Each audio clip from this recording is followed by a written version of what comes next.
Yo c'est Fu, aujourd'hui nouvelle vidéo sur Tower of God et ça y est les gars, les serveurs de la globale ouvrent d'ici quelques heures la suite de cette vidéo et honnêtement, la hype est très présente hein, sur les Discord en ce moment, c'est chaud bouillant, on en parle énormément, on parle déjà même des guides etc.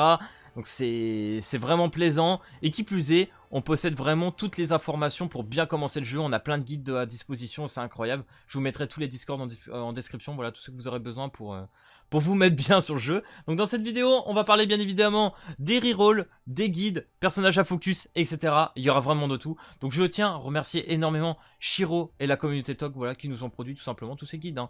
Ils vous ont fait tout simplement les personnages à focus, à invoquer. Pareil au niveau des crafts et des armes, il y a vraiment tous les guides pour toutes les sauces et c'est incroyable. Donc un grand merci à eux. Donc du coup les gars, ce qu'on va faire, on va commencer à aller directement. On va faire comme ça. Hop, je quitte. On va aller sur les guides qui sont déjà présents. Donc là, guide des invocations, littéralement, il vous parle des tables. Donc là, tu as la table 1, c'est la bannière générale, la toute première que vous avez vue tout à l'heure. Donc je vais même aller sur, je vais retourner sur le jeu par la suite. La table 2 avec Yeon Yuri. Donc Yeon, c'est tout simplement le premier personnage qui devrait arriver en portail sur la globale. On verra bien si la globale suit la KR. Ça, c'est la grande question du jour. On se pose un peu quelques questions au fur et à mesure de ce qu'on a vu sur le forum ce matin, mais on verra bien. La table 3, c'est la bannière constituée des starting weapons. Donc ça, c'est tout ce qui est des armes. Et qui, normalement, voilà, se lie avec la table 2. Et qui reviendront, bien évidemment, dans la table 1. Voilà, donc là, vous avez la bannière générale. Tout ce qui est de la bannière de table 2 revient dans la bannière générale. Ça, c'est intéressant. Par contre, tout ce qui est de la bannière table 4. Donc tout ce qui va être white. Qu'est-ce qu'il nous a mis, Kun, WHM, etc. C'est des personnages, voilà, rate up limité. Et qui ne reviendront pas dans la bannière générale. À moins qu'il change dans la globale, ça ne reviendra pas. Et la bannière 5, ça correspond tout simplement au starting weapon, mais donc des armes, des personnages limités de la table 4. Je sais pas si je suis assez clair, mais du coup, pour que ça soit peut-être un poil plus simple, je vais revenir sur le jeu. Voilà, donc là, littéralement, c'est la table numéro 1, la bannière classique. Ensuite, là, vous avez la table sûrement numéro 2, voilà que je parlais. La table 3 avec la première arme du personnage de la table 2. Et ensuite, on a la fameuse table 4, donc la Yura par exemple actuellement, qui serait un personnage limité avec son arme bien évidemment. Et je crois que de toute façon, toutes les armes des deux tables reviennent de toute façon dans la première bannière générale. Voilà, ça c'est une des choses importantes à savoir. Et je pense qu'à partir de là, on peut commencer à se mettre assez bien. Donc du coup, ouais, pour le système de pity, hein, c'est comme Genshin, 50% de chance d'avoir soit le personnage de la bannière, soit autre chose. Et 90 invocations, donc du coup il faut 9 multi pour avoir la pity. Ensuite, pour ce qui est des rerolls, bon j'en parlerai un petit peu par la suite. Grosso modo c'est soit Evan, soit rien. Voilà, je vous le dis, un personnage à focus c'est Evan, hein, c'est ce que je voulais vous parler ici. Donc via la tier list. Je vous mettrai bien évidemment le tuteur des bros en description. Hein. C'est eux qui ont un peu tout fait. Hein. Vraiment, faut se le dire. Ils ont même tout fait. Donc Evan, premier support du jeu. Hein. Pareil, hein, quand la KR était sortie, c'était vraiment le personnage focus. Et je vous le conseille vraiment parce qu'il y a des chapitres comme le 5-9, etc. Où vous allez bloquer. Si vous n'avez pas Evan, ça va être dur. Vous pourrez le passer. Vous pourrez passer comme les levels sans Evan. Mais il va falloir attendre passer des levels bien maxés, etc. Donc franchement, commencer sans lui, c'est se tirer un peu une balle dans le pied. Donc force à vous les gars, mais voilà. Après il faut avoir le courage et je le comprends. Mais normalement, si vous commencez le jeu en reroll en personnage focus, c'est lui. C'est clairement Evan. C'est Evan ou rien. Hein, voilà, tout court.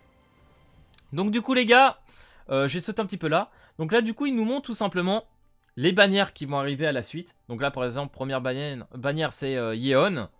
Et il nous explique tout simplement qu'il y aura les free-to-play. Bah, il faudra un exemplaire du personnage au tout début du jeu. Après vous n'êtes pas forcément obligé hein. Mais pour les free-to-play, un exemplaire, c'est pas trop mal. Pour les low spenders, donc ça correspond au petit cash player. Le personnage reste bon en T3. Donc en gros, on t'incite à aller la chercher à peu près T3. Plus son arme de signature. Et pour les way, bah c'était 6 avec les armes, tout qui va bien. Hein, voilà, on s'en doute. Donc franchement, ce guide des invocations est incroyable. Parce que du coup, bah, il vous met bien. Hein, que tu sois donc free-to-play, petit cash player ou whale. Ils vont expliquer tout ce que tu dois faire en fonction des personnages. Et ça, c'est top. Kun qui arrive juste après Yeon. Pour les joueurs free-to-play ou low spender petit cash player, un exemplaire peut être utile pour l'utiliser au début du jeu, mais c'est inutile d'invoquer plus que ça. Et pour les waves, bien évidemment, spécis, je vous laisserai regarder, mais voilà, c'est intéressant. Donc bien évidemment, le petit Evan qui aura sa bannière un petit peu plus tard. Donc franchement, pour les free-to-play, c'est le personnage à aller chercher. Même là, en tout début du jeu, vous reroulez pour lui, hein, clairement. Et après, même si après, il y a Albelda qui arrivera, qui sera le nouveau support healer qui va surclasser Evan, mais d'une force. Que Evan sera useless une fois qu'elle sera là. Mais voilà, c'est pas grave. Bon, useless, j'abuse peut-être un petit peu, mais vraiment, elle va le surclasser vénère. Et après, comme vous avez vu, il y a White qui arrivera plus tard avec sa T4. Hein, et lui, c'est tu utilises tout ce que tu as. Il faut T6, il faut faire tout ce que tu veux. Donc là, ce qui est intéressant, les gars, c'est que si ça suit la version KR, ils nous ont sorti, voilà, ce petit Excel incroyable, en fait, qui te permet tout simplement de savoir, hop, à quelle date a commencé le portail et à quelle date il se termine. Donc du coup, il a duré 20 jours, par exemple, Yeon a duré 20 jours, pareil pour Kun. Il est où notre ami White? Il arrive quand même dans assez longtemps. Mais du coup, tu vois les personnages qu'il y aura avant, avec les tables, hein. Donc voilà, ça reviendra dans les personnages permanents, par exemple, pour cette Endorsy, etc. Non, franchement, les gars, c'est génial. Et ils ont même fait, vas-y, une petite pré-look pour dire, donc aujourd'hui, le 14-02, Yeon devrait être le premier personnage invocable en table 2. Voilà, tout simplement. Donc à voir. Bon, là, on met pas de date de fin, etc. Donc du coup, ils ont prédit que White devrait arriver en juin. Voilà, le 28 juin. On devrait avoir White. Mais bon, après, bien évidemment, c'est que des prédictions. On sait toujours pas si la globale, comme je vous dis depuis le début de cette vidéo, va suivre exactement ce que va faire la KR. Donc voilà.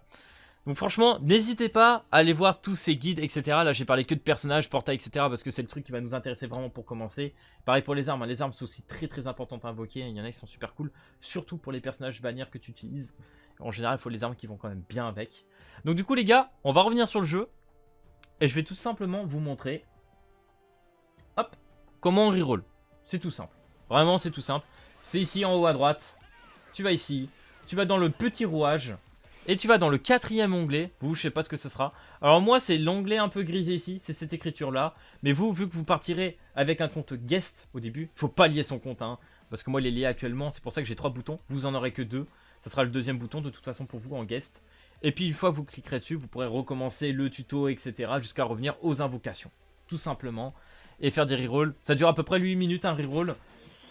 C'est pas le plus rapide, je le conçois. Surtout qu'au début, je crois qu'on a genre une multi ou 2 grands max. Et que le taux de drop des portails, c'est 2%. Voilà, c'est 2%, donc c'est pas incroyable. De ce que j'ai compris, de ce qu'on m'a expliqué, il y a des personnages donc légendaires et des personnages héros. Et je crois que les taux de drop de personnages héros sont de 8%. Donc voilà, ça va dépendre des personnages, mais en tout cas, ça va être intéressant à suivre tout ça. Donc voilà les gars, j'espère que cette vidéo pour démarrer la petite globale de Tower of God t'aura plu. Si c'est le cas, n'hésite pas à lâcher le petit pouce bleu et à t'abonner. Et puis moi, je te dis à plus à la prochaine vidéo. Allez, peace tout le monde!